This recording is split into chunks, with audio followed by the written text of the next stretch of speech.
Alors nous sommes avec François Roy sur l'immense stand Yamaha. C'est grand Yamaha. Eh oui, c'est toujours très grand. On fait le choix de tout regrouper au même endroit et d'occuper ce gigantesque espace au Marriott. Ça nous sépare un peu des autres, mais bon, c'est en tout cas, oui, toujours un très beau stand. Oui. Et toujours impressionnant, surtout que cette année, il y a quand même une très grosse nouveauté qui a fait rêver plein de batteurs, qui est la Recording Custom, qui arrive dans une nouvelle version 2016 en fait. Alors c'est un âme où il y a énormément de nouveautés sur la partie Pro Music. Il y a beaucoup de nouveautés en guitare, en synthé, en batterie. Ce qui prouve bien que Yamaha a vraiment très envie de prendre une place de plus en plus importante sur ce secteur et de quitter cette image qu'on associe souvent à Yamaha d'un spécialiste de piano.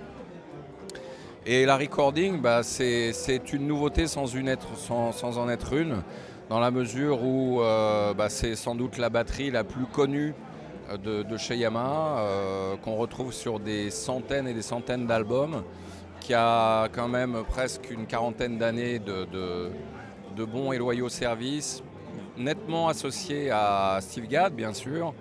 Et donc c'était un gros défi de trouver la bonne alchimie entre quelque chose qui respecte ce qu'attendent les fans de la recording et en même temps faire quelque chose de suffisamment différent et d'innovant pour que des gens aient envie de se réintéresser à cette recording. Il y a eu 2 ans de travail avec une forte collaboration avec Steve Gadd et je trouve que le résultat est vraiment probant. Le retour sur ce NAMM de la part des visiteurs est extrêmement positif. Et on a pu ouvrir un petit peu ce qui était toujours le petit côté faible des recordings. Il y avait toujours une gamme en couleurs très très limitée, puisque traditionnellement il y avait le Solid Black et le Cherry Wood. Le Solid Black, évidemment, c'est la couleur de Steve Gadd, c'est la couleur qui permet d'être aussi très présent chez les backliners. Donc François, tu nous parlais de la couleur assez étonnante qui rappelle d'ailleurs une couleur de guitare vintage des années 60. Il y avait cette teinte-là, le Seafoam Green, qui est entre le bleu turquoise et le vert. Et il y aura également une déclinaison naturelle, c'est ça ? Alors il y a une déclinaison naturelle, il y a également un coloris qui ressemble à la Cherry Wood mais qui n'est pas la Cherry Wood puisqu'on est beaucoup plus vers un walnut et puis évidemment cette couleur Seafoam Green qui est vraiment intéressante avec donc ce combiné entre une couleur très vive et très rétro et puis ce cerclage en bois qui donne une allure assez élégante. Pour l'instant, le retour est très positif dessus. Évidemment, on sait que c'est une finition qui ne laissera pas indifférent, mais en tout cas, c'est ce qui a déjà été choisi par certains artistes. Teddy Campbell l'a joué hier sur une soirée au NAMM avec Nathan East, avec David Pech de Toto. C'était vraiment c'est une batterie qui est très belle sur scène. Juste la gamme batterie maintenant, donc elle sera coiffée par le modèle recording. Elle va s'étager comment en fait ?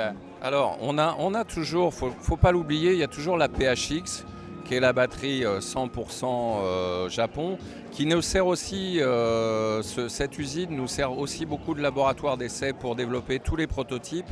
C'est aussi la raison d'être de cette usine. Donc on a la PHX qui reste un modèle extrêmement haut de gamme, mais on va dire d'une diffusion assez confidentielle. Et après, on a nos 2 hauts de gamme, 100% boulot recording, Maple Hybrid 100% érable avec ce pli en Wenge.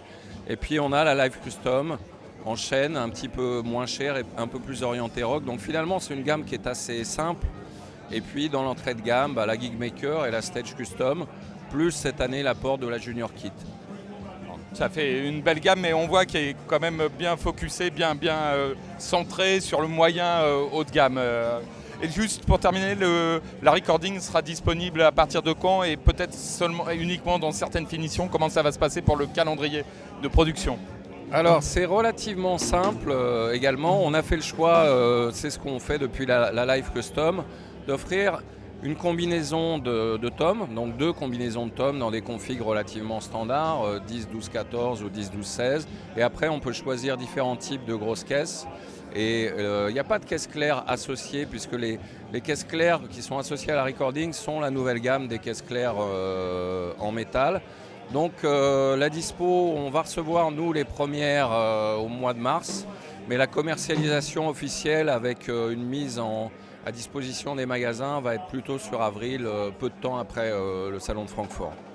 Donc c'est quand même, excuse-moi, dans un temps assez proche. En fait, c'est pas pour c'est pas pour la fin de l'année 2016. Non, tout à fait. C'est le choix qui a été fait. Elle aurait pu sortir avant, mais la volonté a été d'éviter certaines erreurs qui ont été faites par le passé, c'est-à-dire d'annoncer trop tôt et d'avoir une grande latence entre le moment où les gens s'y intéressent et le moment où ils peuvent effectivement les acheter. Donc là, l'approche est complètement différente. Et donc, dès le mois d'avril, on pourra avoir ces finitions et les 4 finitions avec forcément un peu plus de solid black parce que c'est le standard. Et je pense qu'en Europe, on devrait la trouver chez les bons spécialistes dès la deuxième quinzaine d'avril.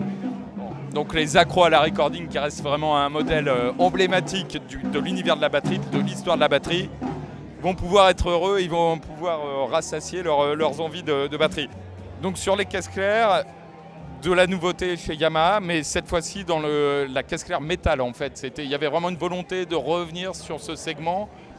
Oui, tout à fait. Il y a eu différentes périodes pour les caisses claires Yamaha, des périodes où on avait des gammes extrêmement larges. Depuis 2-3 ans, on a beaucoup resserré ça, puisque les caisses claires signature, notamment pour l'instant, on a mis ça un petit peu en stand-by. Et tout le monde nous demandait de revenir sur la caisse claire métallique, puisqu'il y a eu beaucoup de modèles qui étaient très populaires sur des caisses claires métalliques, que ce soit en alu ou en cuivre. Donc là, on associe la sortie de la recording à cette série de caisses claires, avec différentes profondeurs, différents diamètres. Il y a du 13, il y a du 14. On est dans des formats tout à fait classiques, style 14 par 5,5, ou des caisses claires plus profondes comme les 14 par 7. Voilà, et surtout un système de tirant qui est, évidemment, on s'en rend pas tellement compte ici, mais en termes de souplesse et de fiabilité, on est sur quelque chose de très très efficace. Sur le déclencheur, en fait, c'est ça, vraiment. Le déclencheur. C'est le décalage horaire. Parce qu'il y a eu un travail qui a été fait spécifique, en fait, il a été redessiné ou usiné différemment. Alors surtout, ce qu'on a voulu retrouver, c'est ce côté extrêmement souple et doux du déclencheur. Donc après, le look, il est original. Il est comme le look de la recording, c'est-à-dire il faut qu'il ait une certaine personnalité, mais en même temps qu'on reste dans quelque chose de relativement classique. Donc pour terminer sur les caisses claires, peut-être 2 mots sur le positionnement tarifaire et également la disponibilité. Alors la disponibilité, elle est comme pour les recordings, c'est-à-dire mars, avril, plus probablement avril. En termes de prix, les prix pour l'Europe ne sont pas encore définitivement définis. On va être sur du milieu haut de gamme, c'est-à-dire une gamme qui va commencer aux alentours de un petit 400 € jusque dans les 700. Voilà. Donc, ça sera déterminé probablement d'ici quelques semaines maintenant. Eh ben, merci beaucoup François.